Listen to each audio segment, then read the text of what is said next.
कृष्णा कृष्णा हरे हरे, हरे कृष्णा कृष्ण कृष्ण हरे हरे, हरे राम राम राम हरे हरे, हरे राम राम राम हरे हरे, हरे कृष्णा कृष्णा कृष्णा हरे हरे, हरे कृष्णा कृष्ण कृष्ण हरे हरे, हरे राम राम राम हरे हरे, हरे राम राम हरे हरे। मेरी आप सबसे एक प्रार्थना है, आज अक्षय तृतीया है और गुरु जी का हमको जब दीक्षा मिलती है तो वो भिक्षा के लिए बोलते हैं, तो मैं आपसे एक भिक्षा मांगता हूं, भवती भिक्षाम देहि भवान भिक्षाम देहि।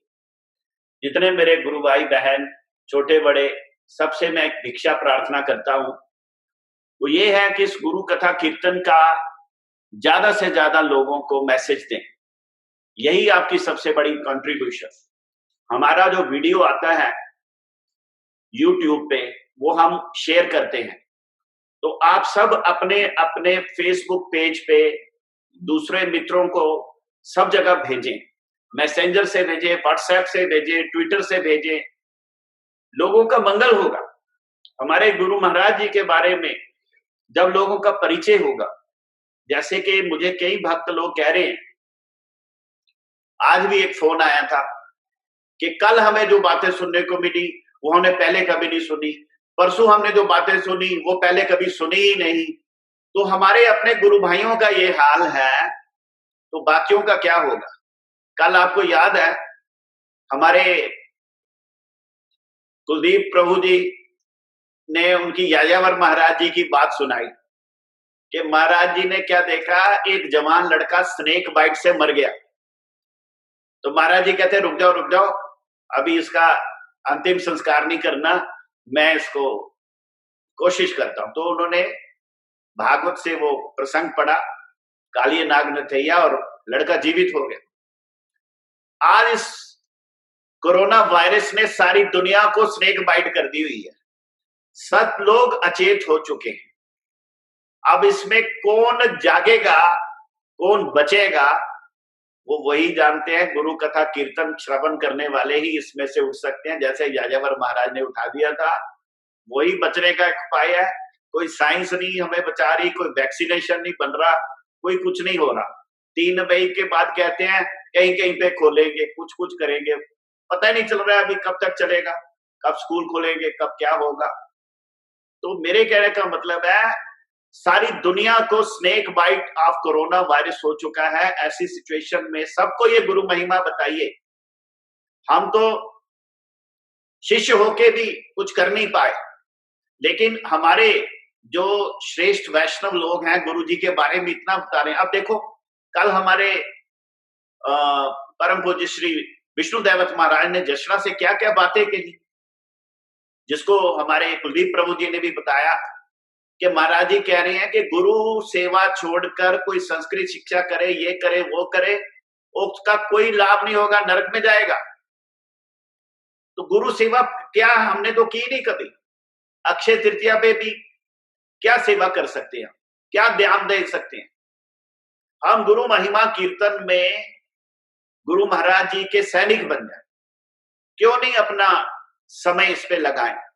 मेरा सिर्फ एक भाव है, मेरी हाथ जोड़ के ये प्रार्थना है, कोई ऐसा भक्त गुरु जी का हाइया चिन्ह हाईबेन ऐसा हो ना जो ये जिज्ञासु हो गुरु जी के बारे में, और उसे बाद में पता चले कि अरे मेरे से इतना बढ़िया प्रोग्राम मिस हो गया, मैं लॉकडाउन में डिप्रेशन में रहा, क्या फायदा हुआ।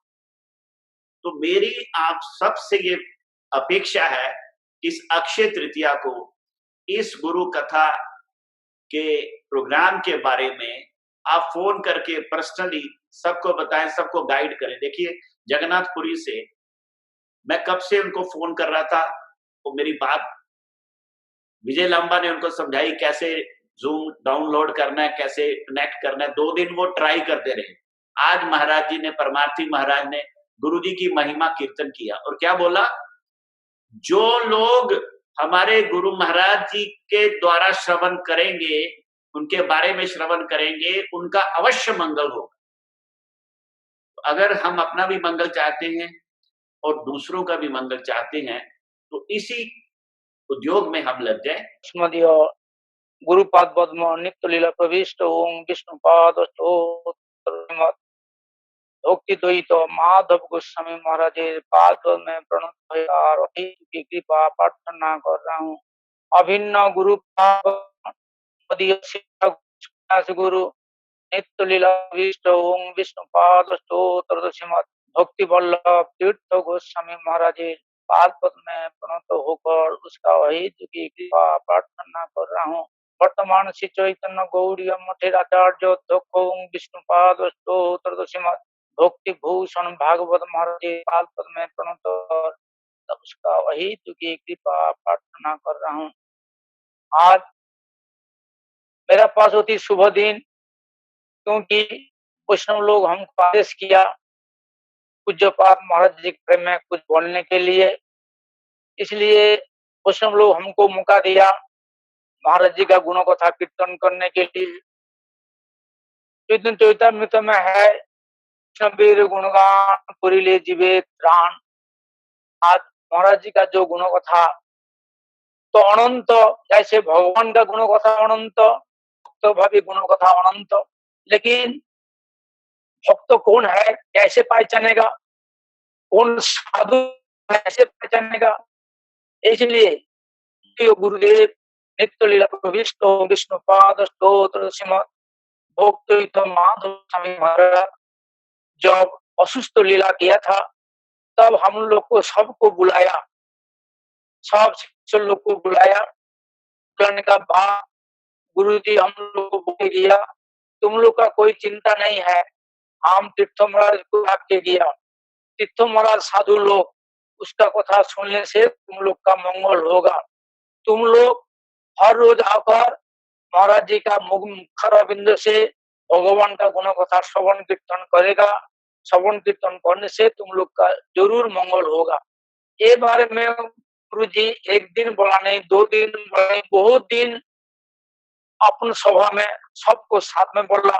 फिर जब गुरु जी का तबीयत खराब हुआ, तब भी हम लोग को बोल के दिया कि तीर्थ महाराज साधु लोग, तीर्थ महाराज जी का कथा सुनने से सबका मंगल होगा। लेकिन हम लोग कैसे पहचानेगा? इसलिए गुरु जी हम लोग को शिक्षा देके दिया। गुरु जी हम लोग को पहचाना कि तीर्थ महाराज साधु लोग है, हम तो महाराज जी में अपराध करता, इसलिए गुरु जी हम लोग को सावधान करके दिया।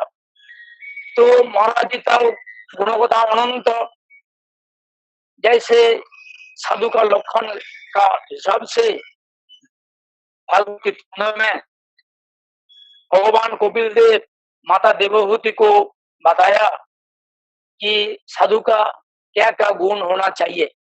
एक गुण होने से वही साधु है, उसका मुखारविंद से कथा श्रवण करने से जीव का मंगल होगा। इसलिए गुरु जी हम लोग को शिक्षा दिया। ये तो मेरी फोटो आई जा रही है। अच्छा, आपकी फोटो नहीं आ रही है? ठीक है। गुरु जी हम लोग को शिक्षा दिया कि जैसे कपिल देव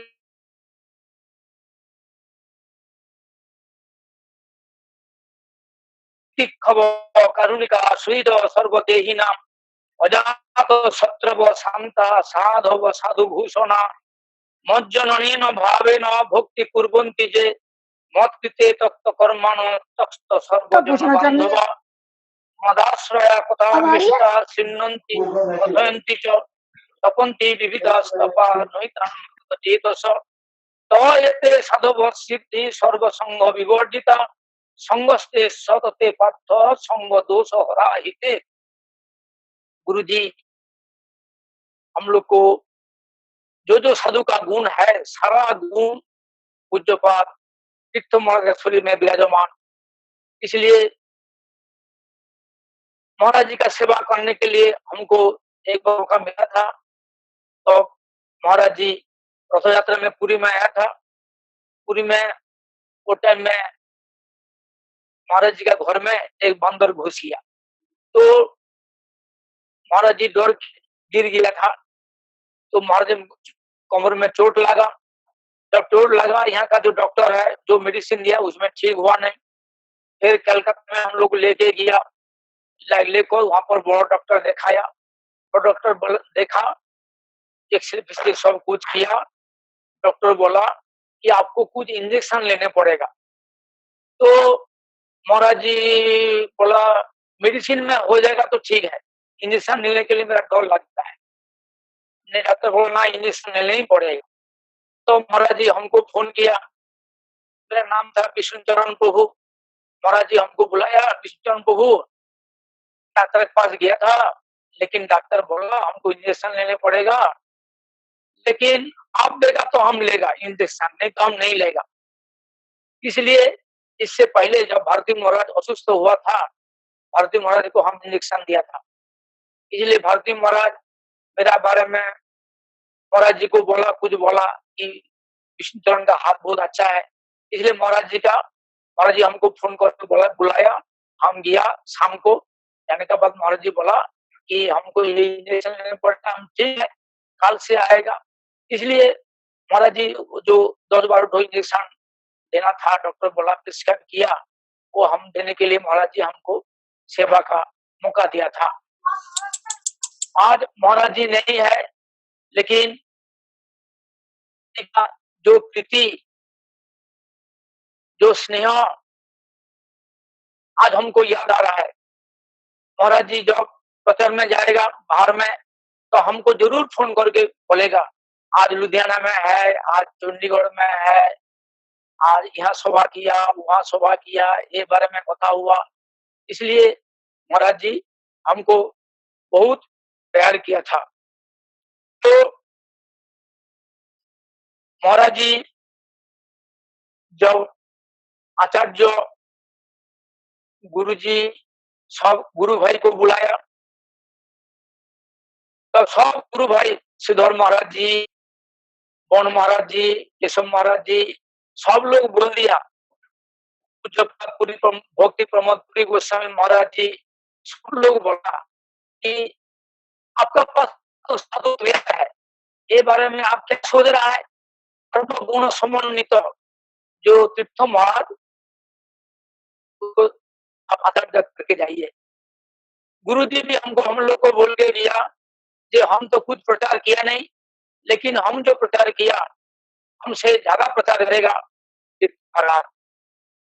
आज महाराज जी सारा भारत, सारा विश्व में सब प्रचार करके किया।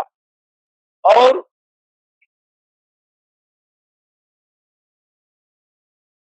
आज हम लोग तो कनिष्ठ भक्त, उत्तम भक्त को कैसे पहचानेगा? इसलिए गुरुजी हम लोग को ये शिक्षा देके गया, क्या बोला कि तीर्थ गोस्वामी महाराज का कथा श्रवण से हम लोग का मंगल होगा। जो तीर्थ महाराज कथा श्रवण करेगा उसका मंगल जरूर अवश्य भावे। इसलिए गुरु महाराज हम लोग को यही शिक्षा देके दिया। तो महाराज जी आदेश दिया, हम लोग कोई आदेश पालन करने के लिए हम कोशिश किया, लेकिन किया कि ना हमको पता नहीं। तो महाराज जी का जो स्नेह, जो प्रीति से हम आज मठवासी हुआ। महाराज जी हमको बोला तुमको तो नौकरी करने का जरूरत नहीं है, तुम मठ में आ जाओ, आके पूरी मठ देखभाल करो, पूरी में कोई नहीं है। तो महाराज जी का बात रक्षा करने के लिए हम आ गया, मठ में आ गया। तो महाराज जी अभी जो सेवा हमको दे के दिया तो हम कर रहे हैं, लेकिन भूल कर रहा है कि ठीक कर रहा है हमको पता नहीं। तो मेरा बात यही है कि महाराज जी जो हम लोग को पूज्य तीर्थ गोस्वामी हम लोग को एक संत मिला जो परम वैष्णव। इसलिए महाराज जी और महाराज जी का बात एक ही है। हम लोग गुरु जी को पूजा करेगा, लेकिन गुरु जी का बात नहीं मानेगा, उसका मंगल को भी नहीं हो। इसलिए गुरु एवं गुरु भक्त दोनों एक ही है। गुरु जी को पूजा करेगा, फूल देगा, धूप चढ़ाएगा। अब गुरु जी तो भी नहीं है, हम लोग जो कुछ करेगा उसमें गुरु जी को भी संतुष्ट नहीं होगा, उसका मंगल को भी नहीं होगा। जब तक गुरु चरण में हम लोग का मोती नहीं आएगा, क्योंकि गुरु है भगवान, इसलिए भगवान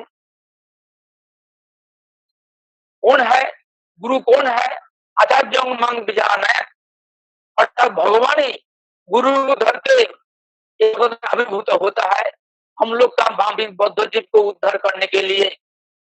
तो पूज्यपाद तीर्थ गोस्वामी महाराज जो हम लोग को आदेश दिया, वही आदेश हम लोग मानेगा तो हम लोग का मंगल होगा। लेकिन हम लोग सोचेगा गुरु जी तो आज नहीं है, तो कुछ तो करेगा, गुरु जी देखेगा नहीं, तो उसका हम मंगल को भी नहीं होगा। इसलिए गुरु एवं गुरु वाक्य अभिन्न, ऐसे कृष्ण नाम अभिन्न, ऐसे गुरु गुरु वाक्य अभिन्न। तो तीर्थ महाराज जी आज जो हम लोग को आदेश दे के गया, वही आदेश हम लोग यथार्थ रूप से पालन करेगा तो हम लोग का मंगल होगा। फिर भागवत तृतीय स्कंध में भगवान कपिल देव माता देवहूति को बताया है, असंगम मजरंग पाशमात्मन कवयो विदु एवं साधु सुखितो मुख दारम व्रतम। आसक्ति क्या करता है, हम लोग का साधु आचरण में आसक्ति रहेगा तो हम लोग का साधु उद्धार होकर चला जाएगा। विषय में रहेगा तो हम लोग को नरक में जाना ही पड़ेगा। इसलिए पूज्यपाद तीर्थ गोस्वामी चरण में हम लोग का आसक्ति रहेगा। पूज्यपाद भगवान तो भगवान का नियोजन प्रियजन, पूज्यपाद तीर्थ गोस्वामी महाराज महाप्रभु का पास निवेदन करेगा तो महाप्रभु हम लोग को जरूर ग्रहण करेगा। इसलिए माता देवहूति को बता रहा है भगवान कपिल देव, क्या बता रहा है, प्रसंगम कवयो विदु सएव साधु सुखित मुख दारमपावृतम। साधु चरण में हम लोग का आसक्ति आ जाएगा तो हम लोग का संसार निवृत्ति हो जाएगा। और विषय में आसक्ति आ जाएगा, विषय है नर के दास स्वरूप। इसलिए महाराज का हम लोग को आसक्ति रहेगा तो हम लोग का क्या होगा, भगवान का जो धाम, महाराज जी तो भगवान का प्रियजन, राधारानी का प्रियजन, भगवान प्रियजन, तो प्रियजन का भगवान मान लेता है, हम लोग नहीं मानेगा। महाराज जी बोलेगा हाँ हे राधारानी आप इसको ग्रहण कीजिए, महाराज जी बोलेगा तो हम लोग को ग्रहण करेगा राधारानी कृष्ण, लेकिन कोई भी नहीं, हम लोग बोलेगा तो कोई भी ग्रहण नहीं करेगा। तो ये भाव कौन आएगा, जब हम लोग गुरु जी का चरण में फुल स्पेंडर संपूर्ण शरणागत हो गए, गुरु जी हमको ग्रहण करेगा। शरणागत ही भक्ति। मुझे बात महाराज जी बहुत बार बोल के गया, कोलकाता पाठ में जब हम लोग पाठ के लिए एक बार नहीं, दो बार नहीं, बहुत बार शरणागत भक्त व्यक्ति का मंगल नहीं होता। शरणागत भक्त भगवान ग्रहण करता है और शरणागत का कभी मंगल नहीं होता है। इसलिए शरणागत को भी अमंगल नहीं होगा। ये बारे में शरणागत भक्त सकर्मयी भक्ति, ऐसे गुरु जी बहुत बार पाठ में बोला। तो जो गुरु जी का चरण में ग्रहण किया, आपके पास मेरा यही निवेदन है कि गुरु जी जो जो आदर्श स्थापन करके गया, आदर्श क्या है, गुरु जी बहुत बार बोला श्रवण कीर्तन है हम लोग का जीवन, श्रेष्ठ साधन श्रवण कीर्तन। जो लोग का श्रवण कीर्तन नहीं होगा वो लोग का कभी हरि भक्ति नहीं होगा। हरि भक्ति करने के लिए श्रवण कीर्तन की जरूरी। ये बारे में महाराज जी खुद एक बार नहीं, दो बार नहीं, 10 बार नहीं, 100 बार वो लोग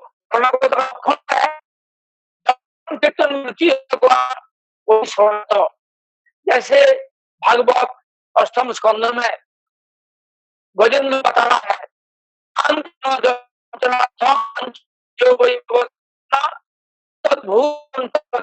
सुमम तम आनंद समुद्र मग्ना। शरणागत भक्त लक्षण क्या है? शरणागत भक्तों का लक्षण है भगवान योग्यता श्रवण कीर्तन में वह उसका जरूर रुचि रहेगा। श्रवण कीर्तन में रुचि नहीं है तो जीरो। श्रवण कीर्तन से, इसलिए भागवत में ब्रह्मा जी भी पधारा है, जिसका कर्णांग में भगवान का प्रवेश किया नहीं, वो मुनि से भी, जोगी होने से भी, कपल होने से भी उसका संसार गति अनिवार्य।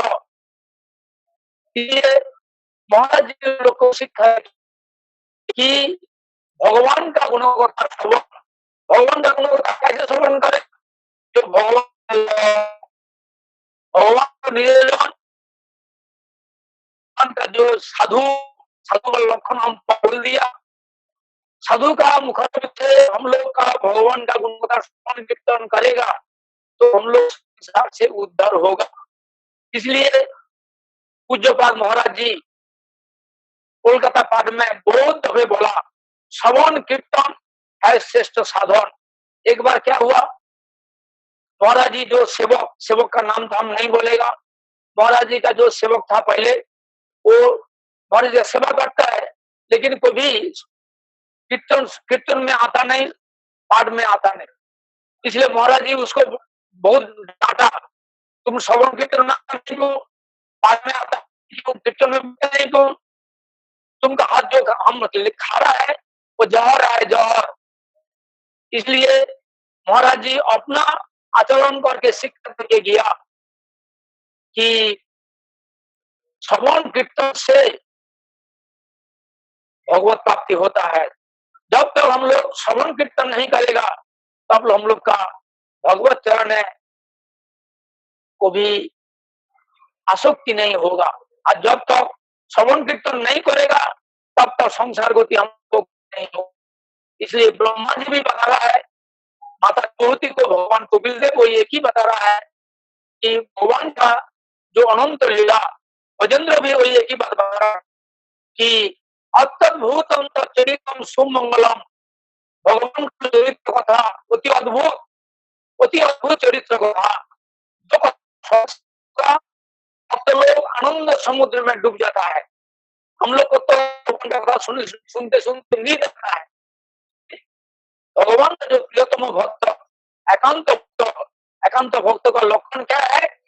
एकांत भक्त का लक्षण है श्रवण कीर्तन, उसका जरूर रुचि रहेगा।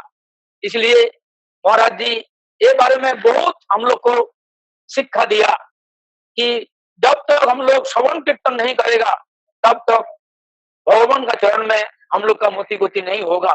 जब तक हम लोग श्रवण कीर्तन नहीं करेगा तब तक हम लोग का संसार गति छूटेगा नहीं, बार बार संसार में आने ही पड़ेगा। इसलिए हम लोग श्रद्धा करके भगवान का गुण कथा श्रवण कीर्तन करेगा तो मंगल होगा। ये महाराज जी का हम लोग को यही शिक्षा दे के गया। पंचा कल्पतरुभ्यश्च कृपा सिन्धुभ्यैव च पतितानां पावनेभ्यो वैष्णवेभ्यो नमो नमः।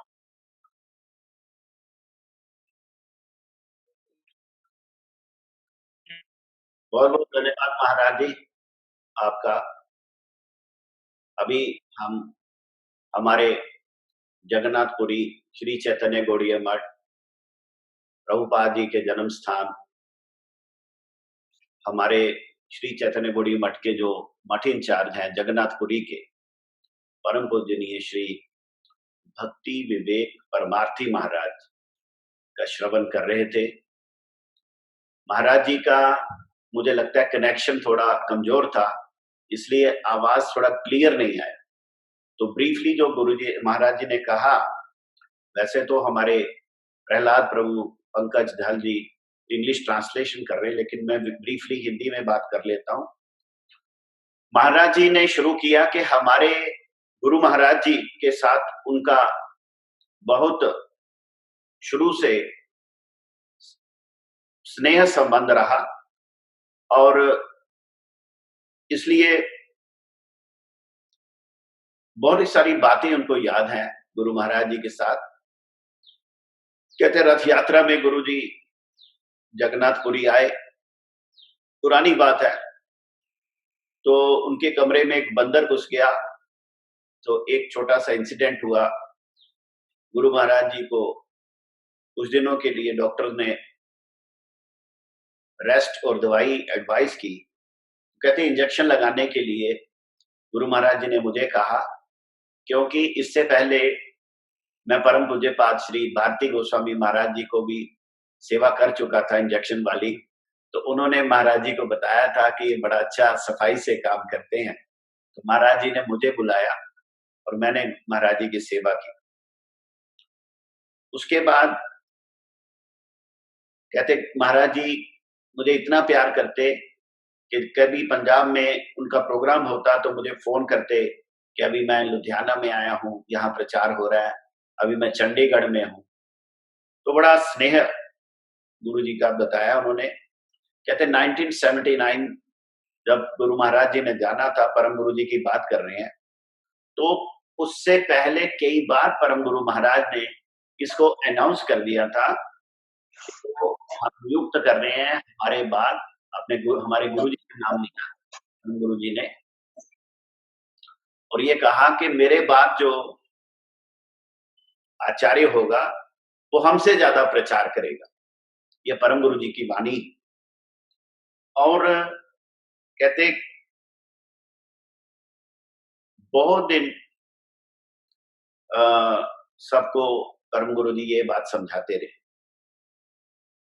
और ये कहा कि उनकी आज्ञा मानने से सबका मंगल होगा। और हमारे गुरु महाराज जी के बारे में कहा कि उनकी कथा श्रवण करने वाले का जरूर मंगल होगा। तो यहाँ पे महाराज जी कह रहे हैं, जिस प्रकार कपिल देवहूति संवाद में कपिल भगवान ने प्रसंगम अजरम पाशम श्लोक में माता देवहूति को ये उपदेश दिया कि जो आसक्ति संसार में है वही आसक्ति जब मेरे निजन, मेरे भक्त, मेरे साधु में हो जाएगी तो वो मुक्ति का कारण बनेगी। तो कहते गुरु में आसक्ति ही भजन का जो वास्तविक उद्देश्य है। और ये भी कहा कि शरणागत व्यक्ति का कभी अमंगल नहीं होता। जो व्यक्ति शरणागत है उनका कभी अमंगल नहीं होता। और ये कहा कि हमारे गुरुजी इस बात को जोर देते थे कि श्रवण कीर्तन ही हरि भक्ति के लिए जरूरी है।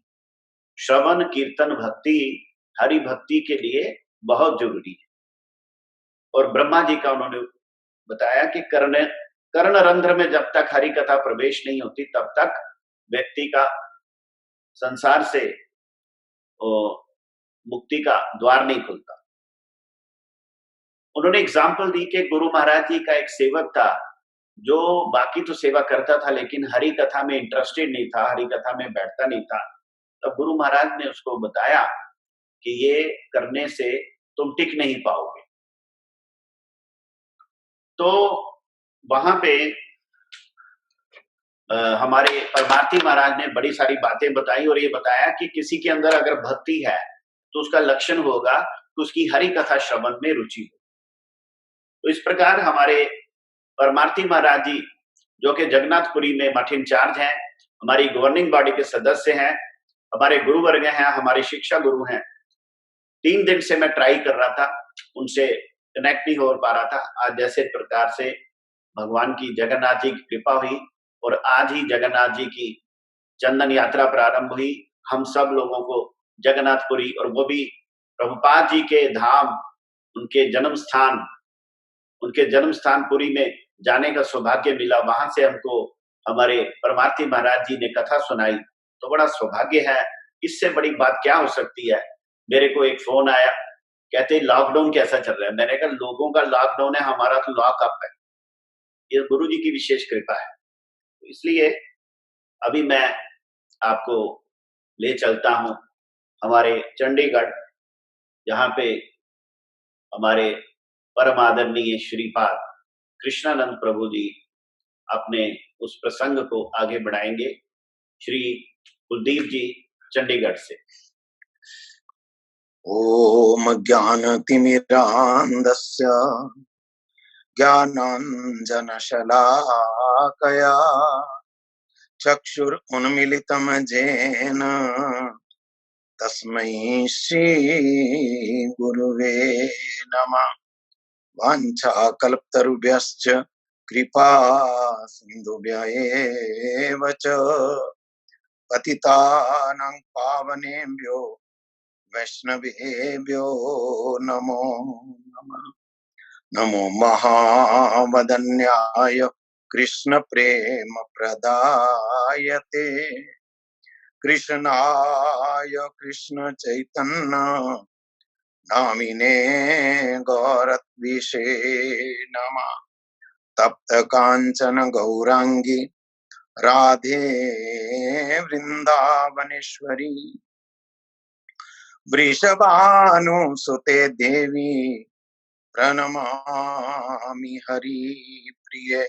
हे कृष्ण करुणा सिंधो दीनबंधो जगतपते गोपेश गोपिका कांत राधा कांत नमोस्तुते। वृंदायै तुलसी देव्यै प्रियायै केशवस्य च विष्णु भक्ति प्रदे देवी सत्यवत्यै नमो नमः। जय श्री रूप सनातन भट्ट रघुनाथ श्री जीव गोपाल भट्ट दास रघुनाथ ऐछय गोसाईर करी चरण वंदन जहाँ हुई ते विघ्न नाश अभीष्ट पुराण। श्री कृष्ण चैतन्य प्रभु नित्यानंद श्री अद्वैत गदाधर शिवसदि गौर भक्त वृंद। हरे कृष्ण कृष्ण कृष्ण हरे हरे हरे राम राम राम हरे हरे। इतो नरसिंह परतो नरसिंह जतो जतो जामि ततो नरसिंह बहिर्नरसिंहो हृदय नरसिंह नृसिंहमादिं शरणं प्रपद्ये। पतित पावन परम आराध्यतम परम करुणामय श्री गुरु महाराज जी के श्री चरण कमल में असंख्य कोटि साष्टांग दंडवत प्रणाम करके श्री गुरु महाराज जी की परम अहेतु की कृपा प्रार्थना करता हूँ। श्री चैतन्य गौड़ीय मठ के वर्तमान आचार्य देव परम पूज्यपाद परिव्राज गाचार्य दंडी स्वामी श्री श्रीमद भक्ति भूषण भागवत महाराज के श्री चरणों में भी दंडवत प्रणाम करके उनकी कृपा याचना करता हूँ। परम पूज्यपाद परिव्राज गाचार्य दंडी स्वामी श्रीमद भक्ति विवेक परमार्थी महाराज एवं अन्य अन्य सभी सन्यासी वृंद सभी वैष्णव वृंद सबके श्री चरणों में दंडवत प्रणाम करके सभी की कृपा याचना।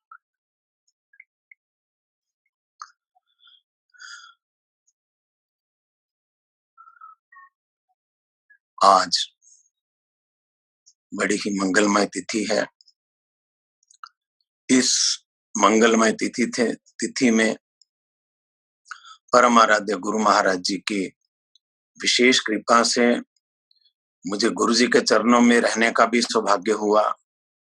पूज्यपाद भारती महाराज के चरणों में भी रहने का सौभाग्य हुआ और गुरु जी की विशेष कृपा से पूरी धाम में जाके ये चंदन यात्रा दर्शन करने का भी सौभाग्य हुआ। इसलिए हमारे गुरु महाराज का किसमें क्या विचार था, भारती महाराज स्थिति में क्या बोलते थे, चंदन यात्रा के बारे में तो सभी बोलते थे किस प्रकार वहां पर चंदन यात्रा होता है। हमारे गुरु महाराज भी, भारती महाराज भी, सभी वैष्णव और भी बोलते थे। अतः जो कुछ गुरु जी से सुना हुआ थोड़ा बहुत याद है, जो कुछ पूज्यपाद भारती महाराज से सुना थोड़ा याद है, उसको मैं कोशिश करता हूँ याद करने की। जो वहां पर जाके देखा उसको याद करने की मैं प्रयत्न करूंगा।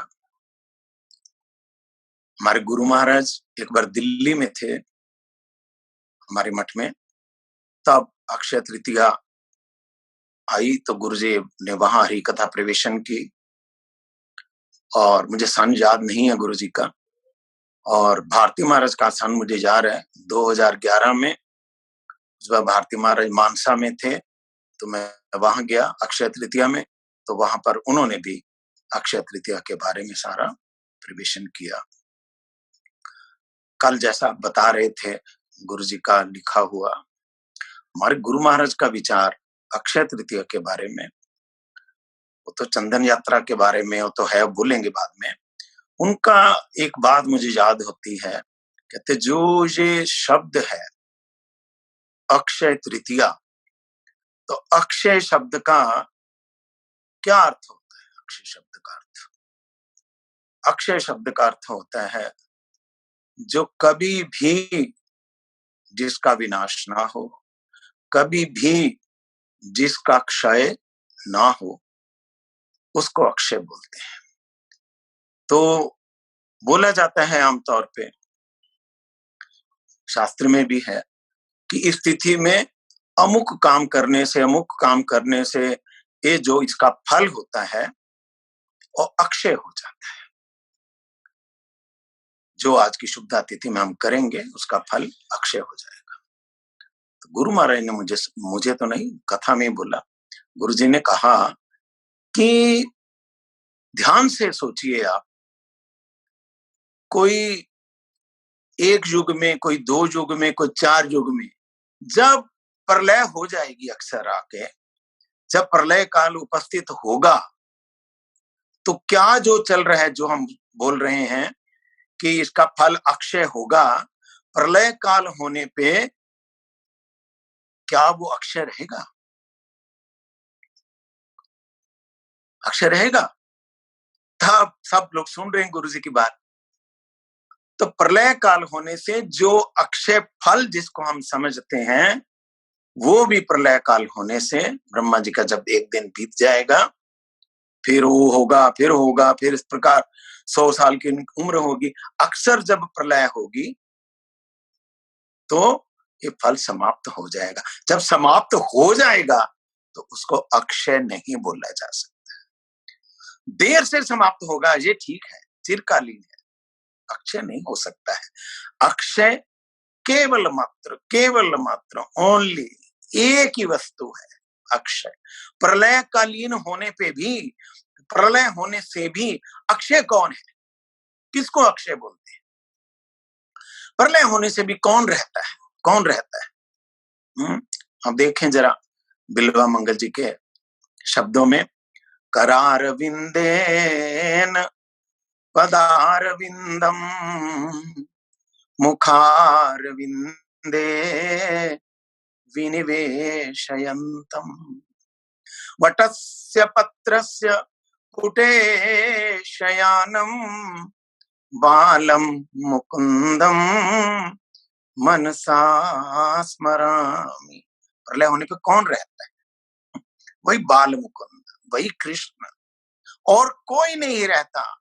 जो संसार में प्रलय का जो है समुद्र भर जाता है पानी, एक ही रहता है। कौन? जिनका कभी भी विनाश नहीं है, कभी भी। वो पहले भी थे, अब भी हैं, बाद में भी रहेंगे, उनका कभी भी क्षय नहीं होता। अतः अक्षय वस्तु केवल मात्र, अक्षय शब्द केवल मात्र भगवान के लिए ही प्रयुक्त किया जा सकता है। भगवान को छोड़ के सभी नाशवान, क्या ब्रह्मा पर्यंत, क्या और अनंत देवी देवता सभी नाशवान, सभी जाएंगे देर सवेर, परंतु केवल मात्र भगवान ही हैं जो अक्षय रहेंगे। और भगवान से अभिन्न उनका नाम और हरि कथा, उनका नाम और हरि कथा, ये भी दोनों अक्षय। भगवान से अलग नहीं है उनका नाम, उनकी कथा उनसे अलग नहीं है। जिस प्रकार गीता से कृष्ण अलग नहीं है, भगवान के नाम से भगवान अलग नहीं है, उसी प्रकार अक्षय वस्तु संसार में केवल मात्र भगवद नाम और भगवान की कथा। अतः अक्षय वस्तु जो है उसको ही आसरा करना चाहिए, बाकी की तरफों से ध्यान हटा के केवल मात्र अक्षय वस्तु का ही आसरा करना चाहिए। ये ही हमारा अक्षय तिथि जो है, अक्षय तिथि आज की जो वैशाख की अक्षय तृतीया, ये हमारे लिए संदेश देती है। केवल मात्र हरिचरण सदा रहने वाले, उनको ही आसरा करना, वो कभी विनाश नहीं होंगे। हमारे पुरी महाराज भी वृंदावन के मुझे चिट्ठी में लिखते थे और लोगों को लिखते थे, केवल मात्र संसार में एक हरिनाम और एक हरि कथा, ये ही दो अमृत हैं, ये सदा रहेंगे, कभी इनका विनाश नहीं होगा, जन्म जन्म तक ये साथ। ठीक है मिस्टर जी, आगे चलता हूँ, ट्रांसलेशन करनी होगी।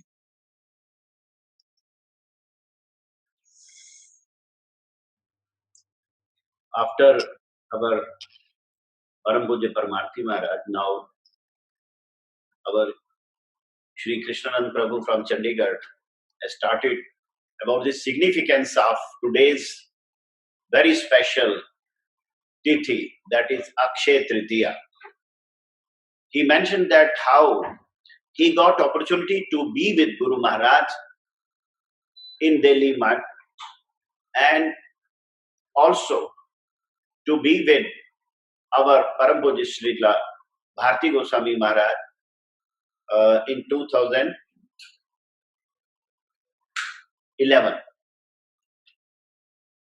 on this date, on Akshay Tritiya. So he got opportunity to hear from both the importance of Akshay Tritiya.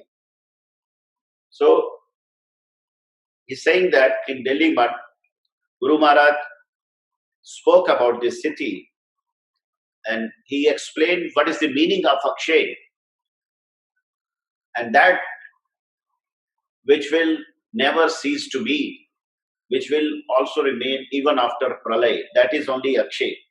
But everything ceases to be during Pralay. Nothing remains. So only one thing remains, and that is Hari Katha and Hari Naam. Bal Mukunda Manasa Samrami, according to Bilba Mangal Thakur, only Bal Mukund remains, all else ceases to be. And similarly, in 2011 in Mansa, Srila Bharti Maharaj also said the same thing. He also said about our Bhakti Prasad Puri Maharaj of Vrindavan, who also said that only thing which remains, which is Akshay, which is everlasting, which is eternal, is only and only Harinam and Harikatha, nothing else.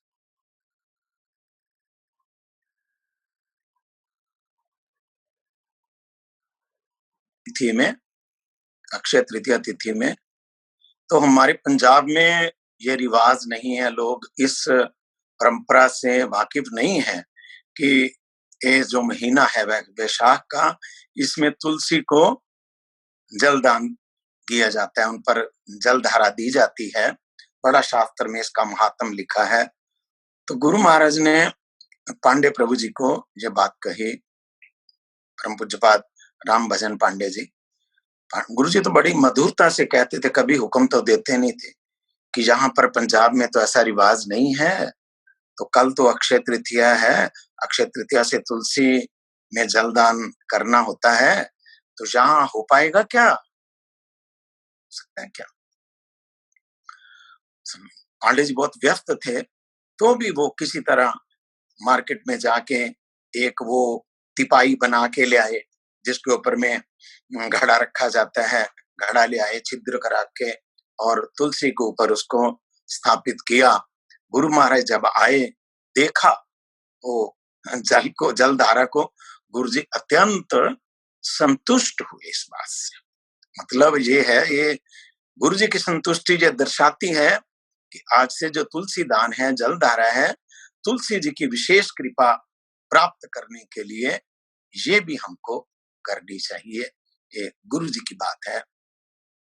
और गुरु जी से तो मैंने एक बार, गुरु जी बता रहे थे, तो सारी जहां पर चंदन यात्रा जाती है, नरेंद्र सरोवर में, चंदन सरोवर कहिए कि नरेंद्र सरोवर कहिए, गुरुजी उसकी लंबाई चौड़ाई बता रहे थे। 873 फुट लंबा और 743 फुट 743 फुट चौड़ा ये सरोवर है। सारी उसकी मुझे अभी पूरा याद नहीं है। गुरुजी बता रहे थे इसकी सीढ़ियां कैसे बनी, किसने बनाया, कैसे हुआ, राजा ने बनाया, तभी इसका नाम नरेंद्र सरोवर हुआ। तो मिला जुला जो पूज्य भारती महाराज से सुना, गुरु जी से सुना और जो जाके देखा, मैं मिला जुला कोशिश करता हूँ बोलने की। तो आज की तिथि में जगन्नाथ जी की जो रथ यात्रा होती है, आज की तिथि में उनके रथ के लिए निर्माण शुरू होता है। लकड़ी जो है वो किस लकड़ी से उसका निर्माण होता है, वो लकड़ी आ जाती है वहीं जो मेन रोड है, ग्रैंड रोड पुरी में। तो वहां से जगन्नाथ मंदिर जी से 3 प्रसादी मालाएं, जगन्नाथ जी की, सुभद्रा जी की और बलदेव जी की 3 प्रसादी मालाएं लाई जाती हैं और बड़ी पूजा मंत्रोच्चार के बीच में वो एक-एक माला एक-एक लकड़ी पे दी जाती है, जिनसे बलदेव जी का रथ बनेगा नंदी घोष, और जिससे वो गरुड़ ध्वज रथ बनेगा, और जिससे वो सुभद्रा जी का रथ बनेगा। ये सब अलग-अलग उनको माला देके वो आज के दिन इसको बनाना शुरू करते हैं। जगन्नाथ जी के जो सेवक जिनकी ये जिम्मा है रथ बनाना, वही ये काम करते हैं। वैसे भी महाराज ने ये भी कहा था कि पुरी में रिवाज है, उस क्षेत्र में किसी के घर में कोई गृह प्रवेश हो और कोई शुभ मंगल कार्य हो, तो वो जाके जगन्नाथ जी की प्रसादी माला ले आके ही साथ में गृह प्रवेश करते हैं। ऐसी वहां की कृष्टि ऐसी है। तो इंपॉर्टेंट तिथि, शुभदा तिथि को देख के वो रथ यात्रा रथ निर्माण शुरू होता है।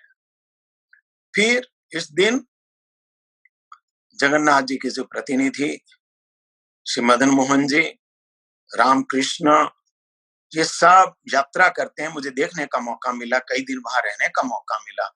मैंने पूज्यपाद भारती महाराज से प्रार्थना की कि महाराज जी, ये तो 21 दिन की होती है, तो मैं तो 21 दिन नहीं आ सकता हूँ, 8-10 दिन आ सकता हूँ।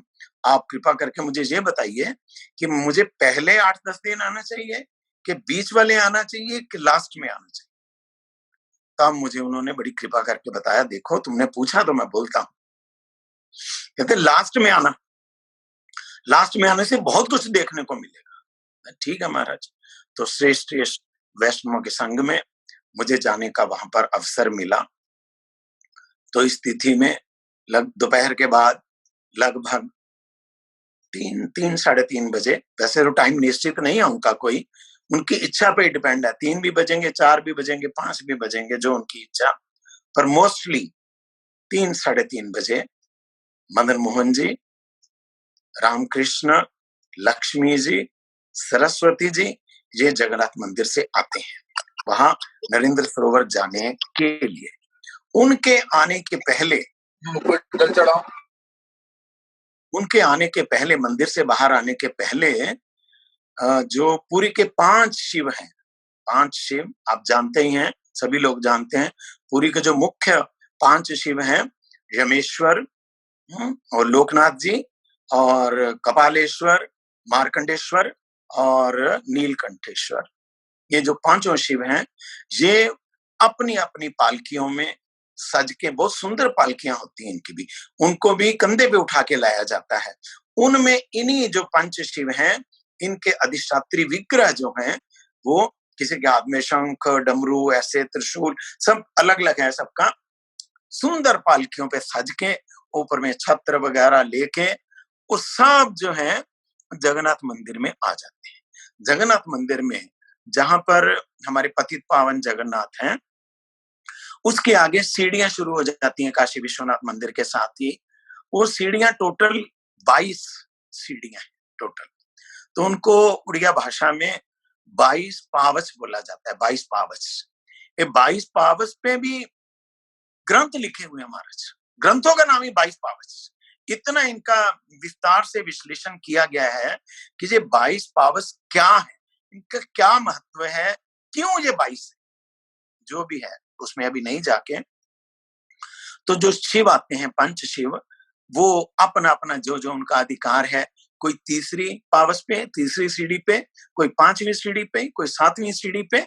इस प्रकार पंच शिव वहां पर आके इंतजार करते हैं, ठाकुर हमारे आएंगे, वो आगे चलेंगे, तब हम उनके पीछे पीछे हम भी चलेंगे। इस प्रकार फिर वहां पर जिसकी वंशी बजाने की सेवा है जो सेवकों में, वो बंशी तुर ही होती है, वो बजाएगा, तब वो मदन मोहन जी आएंगे। मदन मोहन जी की पालकी भी जो है उसको विमान बोला जाता है। पालकी को वहां पुरी में विमान बोलते हैं। उस विमान का नाम भी है मणि विमान। तो बड़ा ही सुंदर वो सजाई होती पालकी। उसमें मदन मोहन, लक्ष्मी और सरस्वती जी, ये तीनों विग्रह होते हैं। और एक पालकी अलग होती है, उसमें राम और कृष्ण दोनों होते हैं। इतनी सुंदर वो सजाई होती हैं पालकियां चंदोवों से, है ना। वो तोते उसके ऊपर पैरट बैठे होते हैं और साथ में फूलों से भी बहुत सजाई होती हैं। ठाकुर जी का भी श्रृंगार फूलों से बड़ा ही बढ़िया किया गया होता है। ये वो अवसर होता है कि आप आसानी से पालकी को भी छू सकते हैं और पालकी के अंदर बैठे हुए ठाकुर को भी आप चरण स्पर्श कर सकते हैं आसानी से। पर हम लोग तो गुरु जी से सुना हुआ है विग्रह को स्पर्श नहीं करते। हम लोग गौड़िया वैष्णव जितने हैं वो स्पर्श नहीं करते, दूर से प्रणाम करते हैं। पर बहुत लोग वहां पालकी को भी स्पर्श करते हैं और विग्रह को भी स्पर्श करते हैं, उनके चरण स्पर्श करके ऐसे अपने सिर में लगाते हैं। तो वो बजने, तुरही बजने से, बंशी बजने से आते हैं मदन मोहन जी। बाहर आती पालकी, उनके आगे आगे चलते हैं रामकृष्ण। और पालकी विशाल भारी होती है और उनको उठाने वाले जो हैं वो सेवक जो हैं, पंडाल लोग जो सेवक हैं जिनकी विशेष सेवा है जे, वो भी महाराज बड़े बड़े बलवान बलिष्ठ होते हैं। देखने वाले कैसे इनको इतने मोटे मोटे उनके मसल, इतना इतना लंबा चौड़ा शरीर, वो चुन के ही लगाते हैं, ऐसा उनका होता है। और कंधों पे मैंने देखा है उनके सूज जाते हैं, कंधे इतने मोटे मोटे सूज जाते हैं, उन तभी इतना आनंद लगता है उन्हें। तो वो पालकी के जो तो है मदन मोहन की पालकी, जो विमान जिसको बोलते हैं, उसके दोनों ओर लगते हैं उठाने वाले, 3 आगे एक साइड में, 3 एक साइड में, बाकी पीछे। और उन जो चलते हैं जब वो, उनका चलना भी देखने वाला होता है। एक ताल, ये जैसे मिलिट्री करती है ना, एक ताल एक कदम उठाते हैं साथ में 12 के 12 लोग और एक ताल से चलते हैं, तभी वो पालकी चलती है। आगे आगे चलते हैं वो रामकृष्ण और पीछे मदन मोहन जी। और उसके आगे, सबसे आगे जो है, चंदन मिश्रित जल का छिड़काव किया जाता है। 1 नंबर पे चंदन मिश्रित जल। चंदन मिश्रित जल के पीछे पीछे वो चलता है हाथी, हाथी चलता है। हाथी के पीछे पीछे वो जो राजाओं के बड़े बड़े छत्र होते हैं, वो छत्र चलते हैं। छत्र के बाद में फिर ये आते हैं हमारे रामकृष्ण और उसके बाद मदन मोहन और उसके बाद पंच शिव। इस प्रकार लाइन से चलते हैं। और पालकी के आगे जो है हमारे गंभीरा की वो कीर्तन मंडली चलती है। पालकी के आगे जो गंभीरा के वैष्णव हैं वो कीर्तन करते हुए चलते हैं। फिर ये जो सेवा है, एक वहां पर जो मोहल्ले हैं उनका नाम, उनको शाही बोलते हैं वहां, जैसे हरचंद शाही, बाली शाही, जो भी है इस प्रकार बोलते हैं। पुरी में वो 7 हैं शाहियां। तो 7 शाहियों के लोग एक एक दिन एक एक शाही वाले आते हैं। वो ये जो यात्रा है, एक एक शाही वाले लोग आते हैं। बड़ा वो नवद्वीप आदि से भी एक एक शाही वाले अपनी कीर्तन मंडलियां बुलाते हैं। पुरी के लोग भी होते हैं। बड़ा ही सुंदर कीर्तन करते हुए वो पालकियां चलती हैं। क्या कीर्तन होता है मैं बोलता हूं, आप ट्रांसलेशन करें।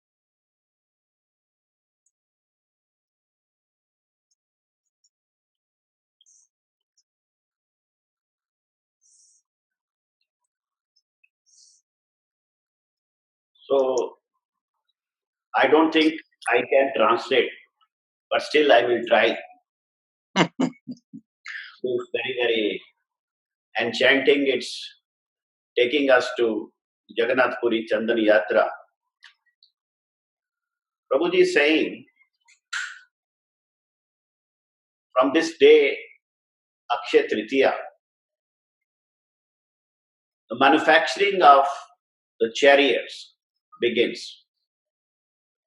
And the special wood for those chariots is brought, and 3 prasadi garlands of Baldev, Subhadra, Jagannath from the main temple are offered to those chariot woods to make the auspicious beginning of making of chariot. And Prabhuji just mentioned that this is the traditional culture of Jagannath Puri, or we can say of Orissa. Whatever auspicious inaugural, like Griha Pravesh, whatever they have to do, they do it with the prasadi mala of Jagannath, always. So from today, they start making chariot. So it's a preparation for Rath Yatra from Akshaya Tritiya. And then 21 days long Chandan Yatra starts, which is very, very elaborate, which is very, very culturally very vibrant, and just description will not work. I think all of us who are hearing would always pray or cherish the desire to be there on Chandan Yatra. Prabhuji asked Param Pujya Srila Bharti Goswami Maharaj that he can come for 10 days, not the all 21 days. So when is good to come, in the beginning or in the final days? So he got the reply that it's better to visit during the final 10 days of Chandan Yatra. This is what he did, and he came to witness all those beautiful cultural Chandan Yatra rites and rituals, which he has very nicely depicted, like how after like 3 p.m. All this Chandan Yatra affair starts, and he explained about Chandan Sarovar, how Guru Maharaj told him that it's 873 by 843 feet, and he gave the description, all those details. And in Chandan Yatra, it starts from Jagannath Mandir, and before the Yatra starts, the 5 main Shivas are Puri: Yameshwar, Loknath, Kapaleshwar, Markandeshwar, and one more I forgot. Kapaleshwar बोला ना मैंने, यमेश्वर, लोकनाथ, कपालेश्वर, मार्कंडेश्वर और Neelkantheshwar. Neelkantheshwar. So 5 Lord Shivas, they are Neelkantheshwar Babu ji. Neelkantheshwar. So in planquains we say palki, decorated with flowers, beautiful palkis, and these palkis are served by very strong, well built, you can say, with their bodies, they are like very strong pandas who serve the palkis, respective palkis, and it starts from, the 22 stairs of the temple. When you enter from Arun Stambha, on the left you have Kashi Vishwanath, and Prabhuji just told that on these 22 stairs there are 22 scriptures written. I mean, Prabhuji's knowledge is wonderful, and we are getting so much.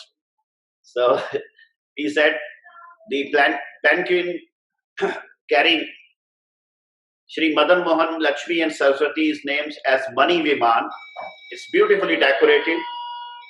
And then second palki or palanquin carries Ram and Krishna.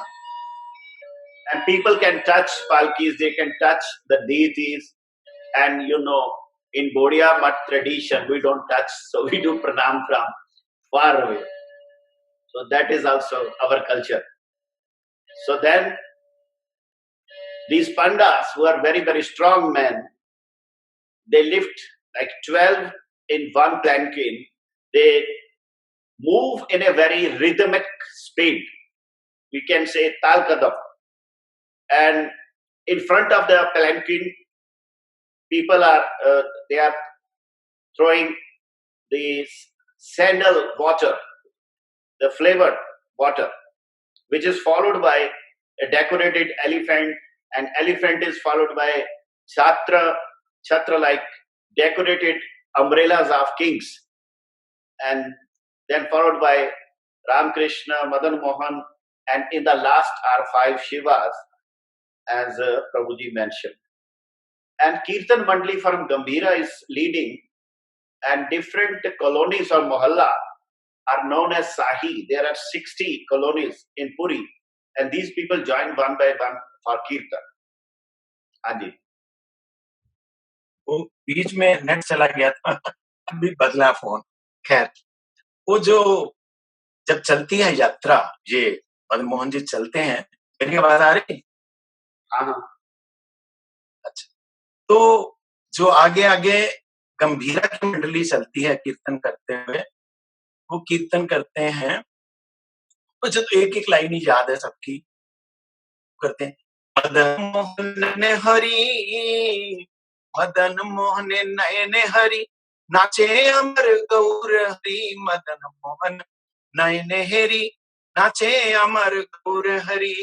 इस प्रकार, और जो बाकी के लोग हैं, जो पुरी के लोग हैं, जो पालकी जिन्होंने उठाई हुई है, या उनके और शाही के लोग हैं, वो जो कीर्तन करते हैं, वो कीर्तन बड़ा ही सुंदर कीर्तन है उनका। जब हम गए थे तो हमारा ये गुरु भाई लुधियाने का राकेश है, वो भी साथ में गया था, उसने तो सारी रिकॉर्डिंग भी की थी, और वो इतना मधुर कीर्तन होता है, वो हर समय ये कीर्तन करता रहता था। यहाँ पंजाब में आके भी हर समय यही कीर्तन करता रहता था। वो कीर्तन करते हैं जो लोग हैं, वो है, मैं तो वो तर्ज नहीं बोल सकता हूँ, शब्द।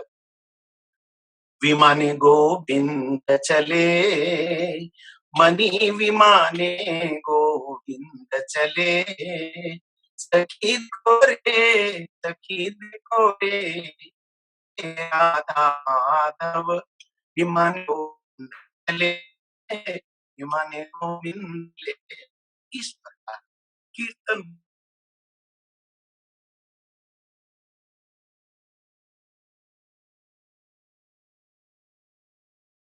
ऐसा लगता है कि आपका नेट बिल्कुल स्लो हो गया है। में तो मुझे नहीं जानता। तो जो भी है, इस प्रकार बड़े ही सुंदर वहां नाम संकीर्तन भी होता है, बहुत सुंदर नाम संकीर्तन। नाम संकीर्तन के साथ वो मदन मोहन जी जब वो चल रहे होते हैं, इतना क्लोजली आप उनका दर्शन कर सकते हैं, बिल्कुल मतलब 4-5 इंच के फासले से, बस 8-6 इंच बिल्कुल आप उनके छू सकते हैं, इतना वो मौका होता है बढ़िया। फिर रास्ते में लोगों ने, गुरु महाराज हमारे व्यवहार करते थे शब्द चंद्रा तप, यहाँ पंजाब में व्यवहार नहीं होता जे, रास्तों में लोगों ने चंद्रा तप लगाए होते हैं। चंद्रा तप का मतलब शामियाने लगाए होते हैं कि जगन्नाथ मदन मोहन जाएंगे तो रास्ते में थोड़ा विश्राम छाया के, वो शामियाने लगाते हैं लोग। और जब वहां रुकते हैं मदन मोहन जी, रामकृष्ण पंच शिव रुकते हैं, तो उनको फिर वो फल बतासा इस प्रकार भोग लगाते हैं, आरती करते हैं, सबका इस प्रकार आतिथ्य अभ्यर्थना सबकी स्वीकार करते हुए वो आगे बढ़ते जाते हैं। संकीर्तन का जो ये होता है, नगर संकीर्तन कहिए, जो भी कहिए, बड़ा ही उसमें उल्लास होता है। वो जो विशेष रूप से पुरी के लोग हैं, उनका तो उल्लास देख के सांस पूछिए, आंखों से अपने आप आंसू बरसने लगते हैं। इतना उनका प्यार है जगन्नाथ जी के साथ, मदन मोहन के साथ, आंखों से आंसू बरबस आने लगते हैं। इतना आनंद का परिवेश होता है। लोग घरों की दरवाजों पे खड़े होके आरती उतारते हैं, दूर से ही प्रणाम करते हैं। जो भी है वो चलती है यात्रा, जाके वहां पर नरेंद्र सरोवर में पालकियां जो हैं वो सब सेवक हैं। पालकियां नरेंद्र सरोवर के ऊपर में एक बरांडा है, सरोवर की मतलब सीढ़ियां उतरने से पहले वो बरांडे में पालकियां विराज कर दी जाती हैं। ठाकुर जी विराजमान हो जाते हैं, वो बजाते हैं, बंसी तुरही बजाते हैं।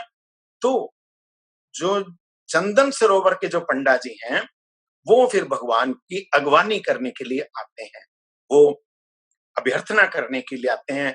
उनके हाथ में इतना बड़ा एक गड़वा गड़वा होता है चांदी का, उसमें वो चंदन मिश्रित सुवासित जल लेके आके मदन मोहन जी को अर्घ देते हैं। 3 बार अर्घ देते हैं। अर्घ देने के बाद उनको जो चरण है वो प्रक्षालन करते हैं।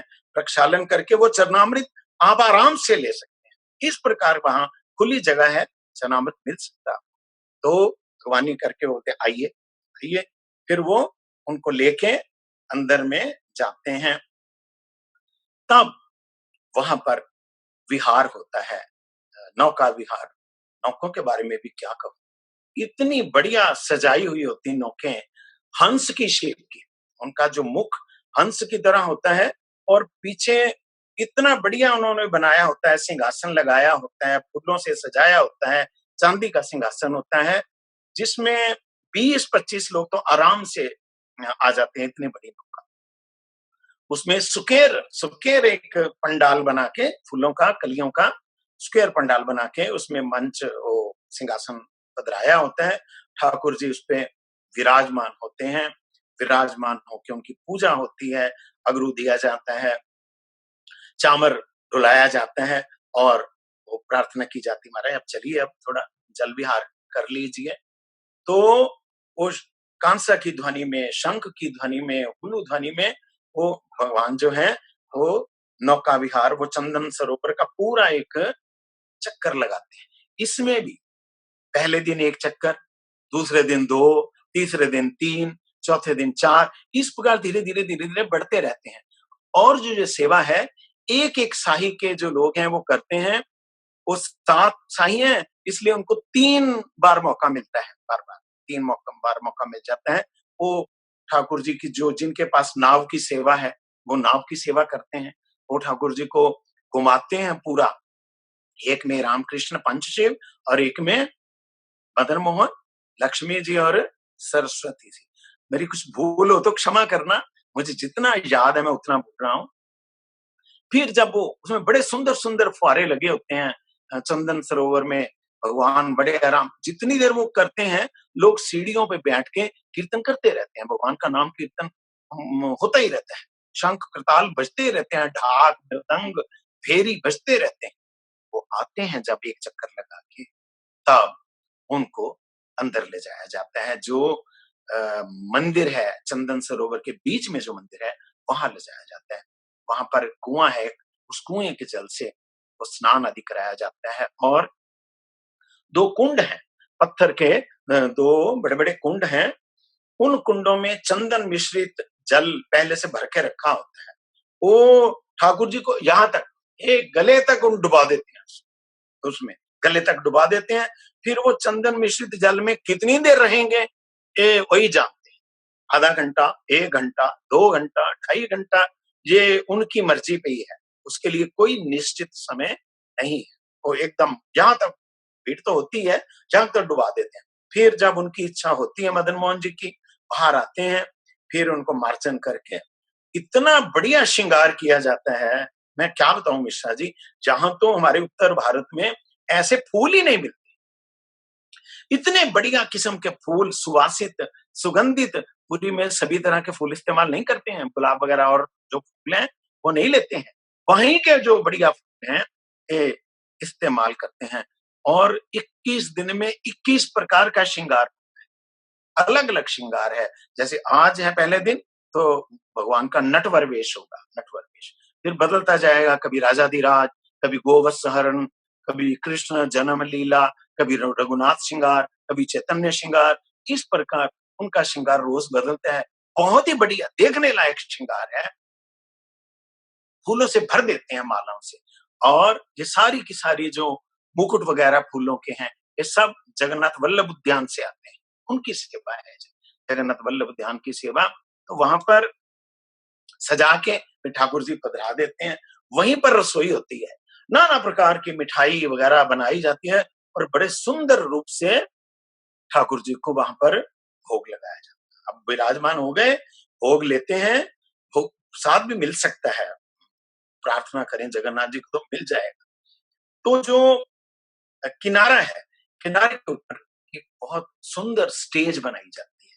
स्टेज गवर्नमेंट की तरफ से स्टेज ऊंची, काफी ऊंची, मतलब जमीन से कोई 8-10 फुट ऊंची बढ़िया स्टेज बनाई जाती है। स्टेज में वहां पर जो पुरी के सुविख्यात कलाकार हैं वो आके जगन्नाथ जी को अपनी, मदन मोहन जी को अपनी परफॉर्मेंस देते हैं। उनको प्रसन्न करने के लिए वहां का फेमस है उड़िया नृत्य। नाना प्रकार के जो बड़े मतलब प्रोफेशनल जो लोग हैं, बड़े पारंगत लोग हैं, प्रोफेशनल तो शब्द बढ़िया नहीं है, पारंगत जो लोग हैं वो आके वहां इतना बढ़िया नृत्य करके जगन्नाथ जी को दिखाते हैं और सब लोगों को देखने को मिलता है। जगन्नाथ जी को लक्ष्य करके वो जगन्नाथ जी को प्रसन्न करते हैं। और ये भी बात है, वो जो नृत्य होता है वो सारा का सारा शास्त्र की गीतियों पर ही आधारित होता है। मैं जब गया था तब उन्होंने वो जो नृत्य किया वो सब जयदेव जी के जो गाने हैं उनके ऊपर भी नृत्य करते हैं, उनके ऊपर ही गा गा के सुंदर जो सुरताल है उसके गा गा के मदन मोहन जी को सुनाते हैं। धीर समीरे यमुना तीरे वसती बने वनमाली, धीर समीरे यमुना तीरे वसती बने वनमाली। इस प्रकार बोलते हैं। उनका अंग कैसा है? नील नील कलेवर पीत वसन बनमाली, चंदन चरचित नील कलेवर पीत वसन बनमाली। बड़ी सुंदर गीत।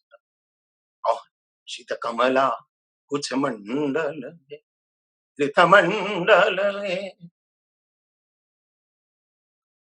इस प्रकार के जयदेव गोस्वामी जो कीर्तन, इतना बढ़िया परिवेश, इतना भक्ति में परिवेश होता है। याद होती मुझे कैसा वो लोग समर्पित होके कीर्तन करते हैं। तो उस कीर्तन के बाद प्रसन्न जगन्नाथ जी को करने के बाद वो कोई उनका समय नहीं है वापिस आने का। रात को 12 तो बजने ही है, 1 बजे, 1:30 बजे, 2 बजे उनकी इच्छा। फिर वो रात को आते हैं। आने के बाद फिर मंदिर में भोग होता है, जगन्नाथ मंदिर में भोग होने के बाद फिर शयन होता है। ऐसा वहां का वातावरण है। आगे मैं फिर निवेदन करता हूँ, ट्रांसलेशन करिए, लंबा हो जाएगा। So we are carried away by Prabhuji for Chandan Yatra. This year, because of lockdown, they have cancelled all functions of Chandan Yatra. This year, Jagannath will not have any Chandan Yatra, but inside the temple they will do all the rites and rituals. But we are very fortunate in this Guru Katha Kirtan, Guru Mahima Kirtan. We got opportunity to get a picture, a vivid picture ran by our Shri Krishnanand Prabhuji, where we traveled with him to Puri. As he explains the eloquent beauty of the way it is organized, time immemorial, the culture of beautifully decorating the palanquins, doing the elaborate kirtan, singing the Gitis of Jayadev Goswami. Everything is marvelous. And how they are brought from the temple, taken all the way to Chandan Sarovar, and where in Sarovar they take bath, and before they take bath there are so many things Prabhuji explained. They are on the way, people are greeting, offering Aarti Bhog, they have Chandratap, they have places for resting of Madan Mohan ji, and no one can stop tears watching all this devotional outpouring of residents of Jagannath Puri. People line up on the way to have darshan of the palanquins, and we are so close to the deities that we can simply touch them. And then they are brought close by to the stairs of river in veranda, where there is a well, there are two kundas, they are scented, sandal water, and they are put inside the water up to their necks, neck deep water. And they stay like that maybe for 2-3 hours, as long as they wish. And then after they take bath, they are given elaborate shingar, and this decoration, this dress up is every day different. Every day 21 types of shingaras are offered. For example, Prabhuji said today is Natavar Vesh, the dancing Krishna Vesh, and maybe someday he will shingar like Raghunath, like Chaitanya, and the flowers, we have not seen those flowers, which are actually grown in Jagannath Vallabh Udyan, which is close to our mutt in Puri. And from that Jagannath Vallabh Udyan, they bring flowers. And after decorating, they are offered sweets, different kinds of sweets in Bhoga. And Prabhuji said they are kind enough to give us prasad also. And there is a beautiful stage set close to this Chandan Sarovar, which is 8 to 10 feet high, and very expert artists of Orissa. They perform, they have Odissi, they have different style of dances. They give their performances to please the Lordship, and singing the Geetis of Jayadev like Dheere Samire Yamuna Tire, Shrita Kamala Kuch Mandal Hai, Dita Kundal Hai, Kalita Larita Vanamal Jai Jai Dev Hare. And then by the midnight or past midnight, they are brought back to the main temple, and again in the temple, they are properly offered bhoga, and after bhoga, they rest, shayan.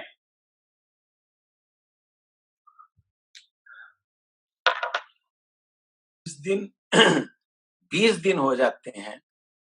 जो मुख्य function है वो 20वें दिन होता है, 21वें दिन नहीं, 20वें दिन मुख्य फंक्शन होता है। इतना बड़ा मेला, ओह, हजारों लोग वहां पर सब तरफ से, पुरी में सब तरफ से लोगों के समूह चंदन सरोवर की तरफ जा रहे होते हैं। तो आधी रात से भी ज्यादा, 2 बजे तक रात को, लेट नाइट तक वो फंक्शन चलता है। फंक्शन तो यही है, पर उसमें विशेष रूप से जो दर्शनीय है वो है जो 7 साइयां हैं, 7 जो मोहल्ले हैं पुरी के, वो उस दिन बड़े ही गज-बज के, बड़े मतलब एक प्रोसेशन के रूप में आते हैं, और साथ में उनके झांकियां होती हैं। कोई किसी ने किसी का रूप बनाया, किसी ने किसी का रूप बनाया, और रास्ते में बड़े कला कर्तव्य दिखाते हुए कला करतब वो चलते हैं। बहुत भीड़ होती है, लाइट ऐसी होती है देखने लायक, लाइटिंग सिस्टम। और जगन्नाथ जी के जो है वो मदन मोहन जी की नौका, उस पे भी उनको प्रसन्न करने के लिए हल्की आतिशबाजी की जाती है, आतिशबाजी। और बाहर में तो पूरी आतिशबाजी होती है, बड़ा ही उल्लासमय वातावरण, ढोल नगाड़े डम, बहुत शोरगुल बहुत होते हैं। प्रसाद भी खूब लगते हैं, उनको मिलता भी है, जहां जिसको जगन्नाथ जी देना चाहते हैं मदन मोहन, उसको मिलता भी, जो भी है। इन 21 दिनों में 21वें दिन जो होता है, उस दिन जगन्नाथ जी जल्दी जाते हैं, मदन मोहन जी जल्दी जाके जल्दी आ जाते हैं। 21 दिन की वहां पर इस प्रकार प्रतिदिन चंदन यात्रा होती है। और इसके बाद के जो 21 दिन है, इसके बाद के जो 21 दिन है, तब वहां पर जगन्नाथ जी की वहां एक सेवा है, उसको बोलते हैं चंदन लागी। जगन्नाथ जी को चंदन लेप किया जाता है, चंदन लागी बोलते हैं उसको। इस प्रकार ये चंदन यात्रा चलती है। आरती महाराज ने जब ये बोला था प्रसंग, तब उन्होंने साथ में इसको भी ऐड किया था क्या कि भगवान जो है, ये जो मदन मोहन है, ये जो जगन्नाथ हैं, ये किसकी चंदन यात्रा है महाराज? ये मदन मोहन है कौन? क्या इनकी वो है, गुण क्या है इनका, क्या इंपॉर्टेंस है इनकी? तब उन्होंने इस बारे में परिवेशन किया था कि ये जो है, ये हैं षड ऐश्वर्य पूर्ण भगवान। तो षड ऐश्वर्य क्या है? वो तो एक एक लाइन में मैं बोल देता हूं। तो महाराज ने तो पूरी कथा सुनाई थी कार्तवीर्य अर्जुन की, कि भगवान है समस्त ऐश्वर्यों के भंडार। कार्तवीर्य अर्जुन के उनके माँ बाप से शुरू करके, कीर्तवीर्य से शुरू करके, कैसे एकादशी की कृपा से उनको कार्तवीर्य मिले, और कैसे कार्तवीर जमदग्नि के यहाँ गए, और जमदग्नि के जहाँ जाके उन्होंने उसको कामधेनु को डिमांड किया, उनके इनकार करने पर उन्होंने उनका वध कर दिया। तब वहां महाराज ने पॉइंट आउट किया था कि एक कामधेनु के लिए इस प्रकार आग्रह होता है, और हमारा हरि कैसा है, हमारा भगवान कैसा है? उनके पास करोड़ों गायें हैं गोकुल में, सभी की सभी कामधेनु, सभी की सभी हैं। करोड़ों गायें तो महाराज नंद की हैं 10 लाख, तो सभी की सभी कामधेनु। ऐसा भगवान का ऐश्वर्य है, एक कामधेनु के लिए इतना आग्रह है। तो हमारे जो ठाकुर हैं नंदनंदन कृष्ण, और किस प्रकार है उनका ऐश्वर्य, और समस्त वीर्य, समस्त ताकत उनके पास है। कैसी ताकत है? महाराज ने तो बहुत सारी एग्जांपल दी थी, एक बोलता मैंने बोला उन्होंने कैसी उनकी ताकत है। उन महाराज ने कहा उनके हाथ की ताकत छोड़ दीजिए, उनकी उंगली की ताकत छोड़ दीजिए, उनके नाखून की ताकत छोड़ दीजिए, उनके नाखून के अग्रभाग पे इतना वीर्य, इतनी ताकत है कि उनका नाखून का अग्रभाग गिरिराज गोवर्धन को धारण करने में समर्थ। इस प्रकार के हमारे ठाकुर हैं। इतनी ऐश्वर्य, इतने होते हैं जो मनिया, जो वैकुंठ में लक्ष्मी जी के पास मनिया है, वो हमारी गोपियां बोलते हैं उनके पैर के नूपुर में जड़ी हुई। इस प्रकार ऐश्वर्य, इस प्रकार उनका ताकत, इस यश कैसा? यश कहते ऐसा यश कि वो सारथी बन गए अर्जुन के, घोड़ों की सेवा, घोड़ों की लीद तक उठाई उन्होंने। इस प्रकार का उनका यश है। समस्त ऐश्वर्य, समस्त वीर्य, समस्त यश, और समस्त क्या है? वैराग्य, समस्त वैराग्य। महाराज ने बोला 56 करोड़ यादव उनके सामने में चले गए, सब उनका ध्वंस हो गया, तो भी उनके मन में कोई विकार हुआ? ऐसे हमारे हैं। और समस्त श्री रूप उनका, हमारे बोला द्वारकाधीश कृष्ण नारायण उनके रूप से जाते हैं। इस प्रकार उनका रूप है। इस प्रकार जो 6 ऐश्वर्यों के लिए कि जो भगवान है, महाराज ने बोला वो भगवान इस प्रकार निराश्रित हो जाता है कि जाके माधवेंद्रपुरी पाद के पास में जाके बोलता है मुझे चंदन चाहिए, चंदन चाहिए, मेरा अंग जल रहा है, इसमें लेपन कर दो, चंदन चाहिए। तो इतनी ऐसा है जो षड ऐश्वर्यमय भगवान है, वो किस प्रकार भक्त के बस में हो जाते हैं, भक्त की सेवा को चाहते हैं। और भक्त भी कैसे हैं? राग हमारा वैसा ही होता है। सन्यासी के लिए मना है राजा का दर्शन करना, योषित दर्शन करना मना है। उन्होंने परवाह ही नहीं की। महाराज माधवेंद्र परिवार ने परवाह की? कहाँ परवाह की उन्होंने जाके मेरे ठाकुर की इच्छा है चंदन के लिए, तो मैं तो नहीं अभी प्रसंग वो बोल सकता, समय नहीं है। तो कैसे सब जानते हैं कैसे माधवेंद्रपुरी बात गए और जाके चंदन ले आए, और मलयाज चंदन राजा से, और किस प्रकार वहां पर खीरचोरा गोपीनाथ ने आके उन्होंने वो चंदन को समर्पित किया, भगवान की सेवा में लगाया। आज से वहां भी चंदन यात्रा शुरू हो जाती है। ठाकुर के श्रीअंग में चंदन लेप किया जाता है, और वो प्रसादी चंदन मैं जितनी बार गया हूं गुरु जी की कृपा से मिल ही जाता है। अगर किसी ने लेना हो वो खीरचोरा गोपीनाथ प्रसादी चंदन, तो माधवेंद्रपुरी पाद की समाधि में जाइए, वहां के जो सेवक हैं वो जाने से आपको जरूर वो प्रसादी चंदन दे देंगे। है? इस प्रकार हमारे कबीरदास गोस्वामी जी ने, हमारे वृंदावन दास ठाकुर जी ने इस प्रकार इस यात्रा के बारे में वर्णन किया है। वृंदावन दास ठाकुर जी ने तो इतना तक लिख दिया कि ये उन्होंने लिखा कि जब ये हो रहा था चंदन यात्रा तो महाप्रभु भी वहां पर थे। महाप्रभु अपनी मंडली को लेके वो एक सचल जगन्नाथ, एक चल जगन्नाथ एक ही हो गए। इतना संकीर्तन रस बरसा कि महाप्रभु ने भाव में आके वो चंदन सरोवर में छलांग लगा दी और सब भक्तों को लेके वहां पर जल फेरी करने लगे। इस प्रकार तब उन्होंने वृंदावन दास ठाकुर ने लिखा क्या, जे प्रसाद पाइलेन जाह्नवी जमुना, जो गंगा जी को और यमुना जी को जो कृपा मिली है, नरेंद्र जल रहे हो, जो नरेंद्र सरोवर का जल है, होइल से ही भाग्य सीमा, नरेंद्र सरोवर का जल भी ऐसा हो गया। इसलिए लिखा जैसा गंगा और यमुना को जैसे भगवान की कृपा मिली है, नरेंद्र सरोवर का जल भी महाप्रभु के पाद पद्म के स्पर्श से इस प्रकार हो गया। अतः कहते ये जो चंदन यात्रा की लीला है, यही सकल लीला जीव उद्धार कारण, ये सकल लीला जीव उदाहरण कारणे कर्म बंध छिंडे इहां शवने पठन। इस प्रकार से जो है चंदन यात्रा की लीला वृंदावन दास ठाकुर जी ने उसका महात्म लिखा है। बहुत बात है। आज की तिथि में तो कितनी इंस्टेंस, कितनी घटनाएं आज की तिथि में। कल भी आपने बोला था बद्रीनाथ भगवान के पाठ खोलते हैं। बद्रीनाथ के बारे में भी मुझे गुरु जी से मैंने एक बार पूछा, गुरु जी चंडीगढ़ में विराजमान थे, मैंने कहा गुरु महाराज जी मैं बद्रीनाथ हमको जाना चाहिए, यात्रा में मैं जाने की इच्छा, हम जा सकते हैं, जाना चाहिए।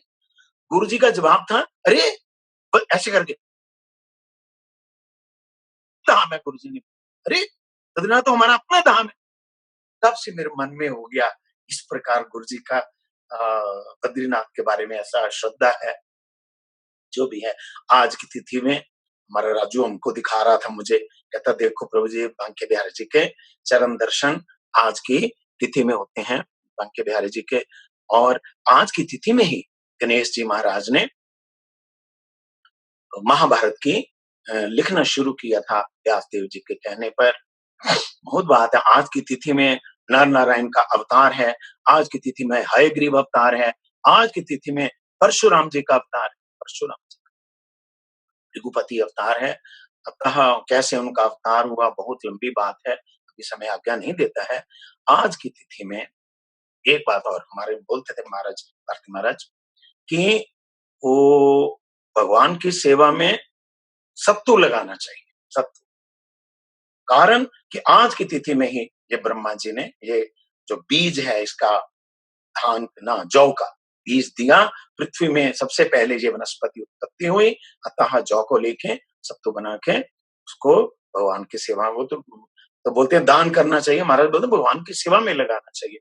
मैंने जहां तक देखा है हमारे काफी मठों में, लगभग सभी में ऐसा होता होगा, सत्तू का भोग लगाया जाता है।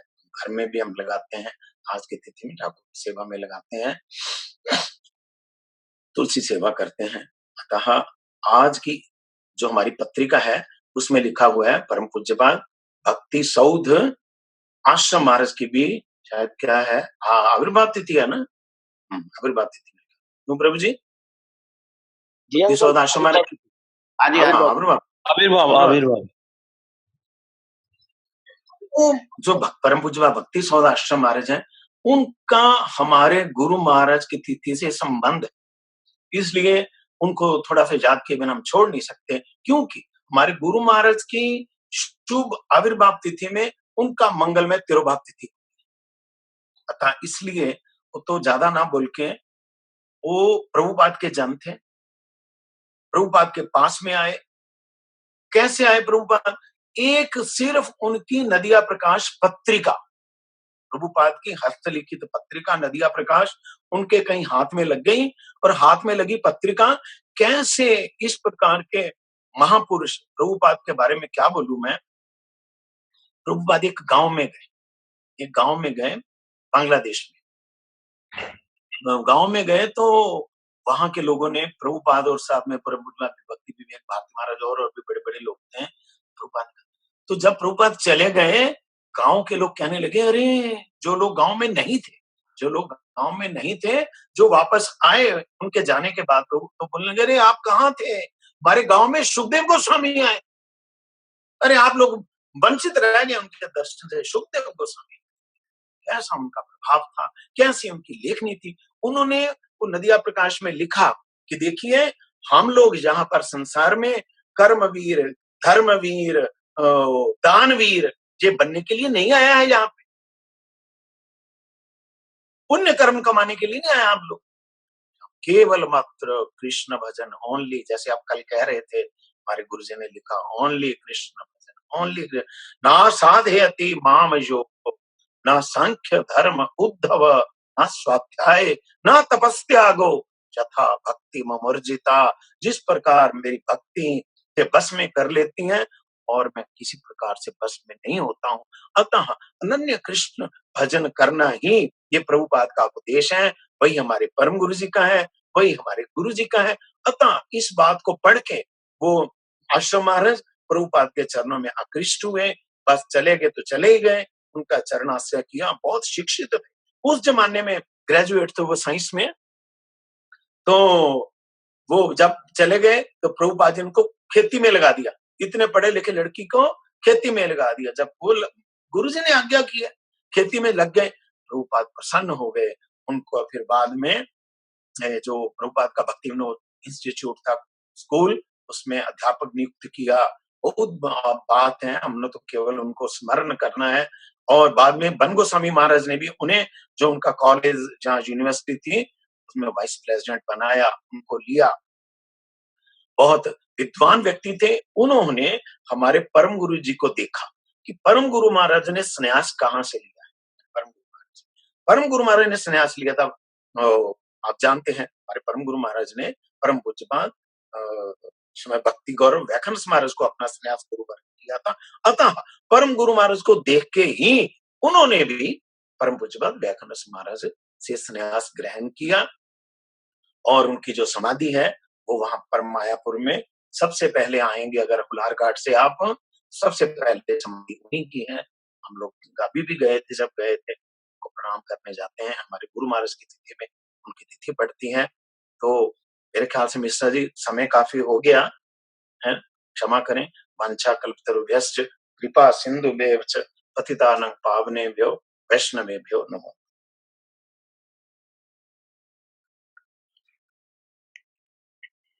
ऐसा है कि हमारे कृष्णानंद प्रभु जी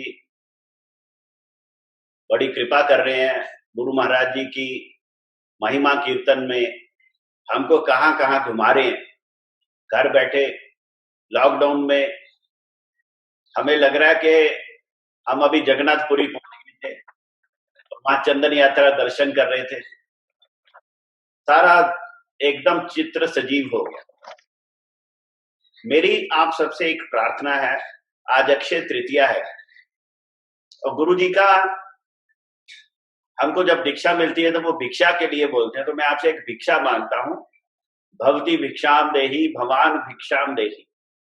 जितने मेरे गुरु भाई बहन छोटे बड़े सबसे मैं एक भिक्षा प्रार्थना करता हूं, वो ये है कि इस गुरु कथा कीर्तन का ज्यादा से ज्यादा लोगों को मैसेज दें।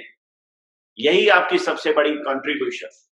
हमारा जो वीडियो आता है YouTube पे वो हम शेयर करते हैं, तो आप सब अपने अपने फेसबुक पेज पे दूसरे मित्रों को सब जगह भेजें, मैसेंजर से भेजें, व्हाट्सएप से भेजें, ट्विटर से भेजें। लोगों का मंगल होगा। हमारे गुरु महाराज जी के बारे में जब लोगों का परिचय होगा, जैसे कि मुझे कई भक्त लोग कह रहे हैं, आज भी एक फोन आया था कि कल हमें जो बातें सुनने को मिली वो हमने पहले कभी नहीं सुनी, परसों हमने जो बातें सुनी वो पहले कभी सुनी ही नहीं। तो हमारे अपने गुरु भाइयों का ये हाल है, तो बाकियों का क्या होगा।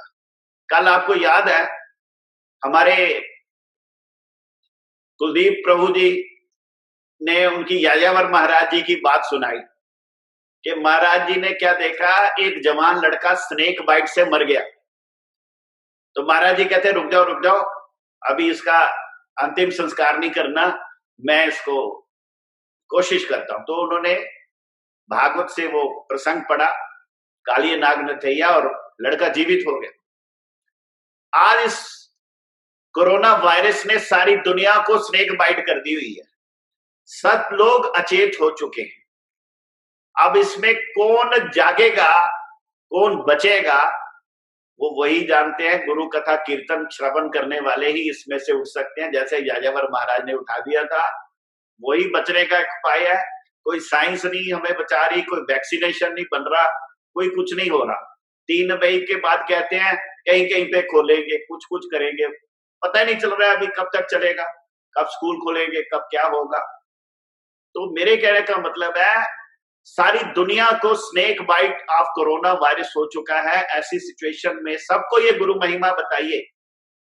हम तो शिष्य होके भी कुछ कर नहीं पाए, लेकिन हमारे जो श्रेष्ठ वैष्णव लोग हैं गुरु जी के बारे में इतना बता रहे हैं। अब देखो, कल हमारे परम पूज्य श्री विष्णु दैवत महाराज ने जशना से क्या क्या बातें कही, जिसको हमारे कुलदीप प्रभु जी ने भी बताया कि महाराज जी कह रहे हैं कि गुरु सेवा छोड़कर कोई संस्कृत शिक्षा करे, ये करे, वो करे, उसका कोई लाभ नहीं होगा, नरक में जाएगा। तो गुरु सेवा क्या हमने तो की नहीं कभी। अक्षय तृतीया पे भी क्या सेवा कर सकते हैं, क्या ध्यान दे सकते हैं। हम गुरु महिमा कीर्तन में गुरु महाराज जी के सैनिक बन जाए, क्यों नहीं अपना समय इस पे लगाएं।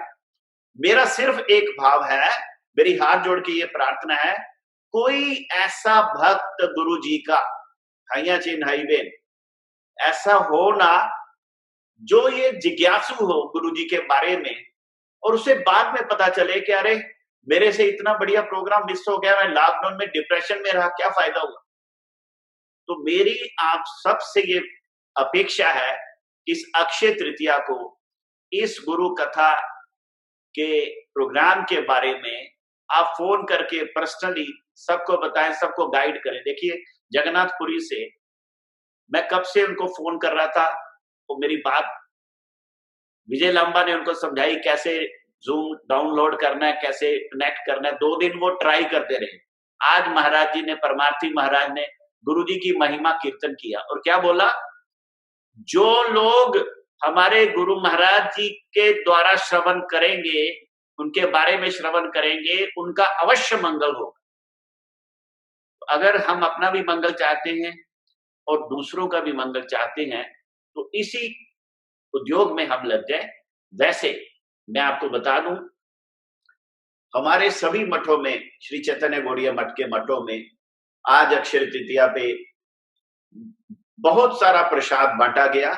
और विशेष करके ग्वालपाड़ा, हमारा गुरु महाराज जी का जो गोकुल जन्म स्थान ग्वालपाड़ा धाम, जिसके बारे में श्रीधर प्रभु कहते हैं कि सब धामों से ऊपर ग्वालपाड़ा धाम। देखिए, कहते हैं आत्मा अजर अमर है।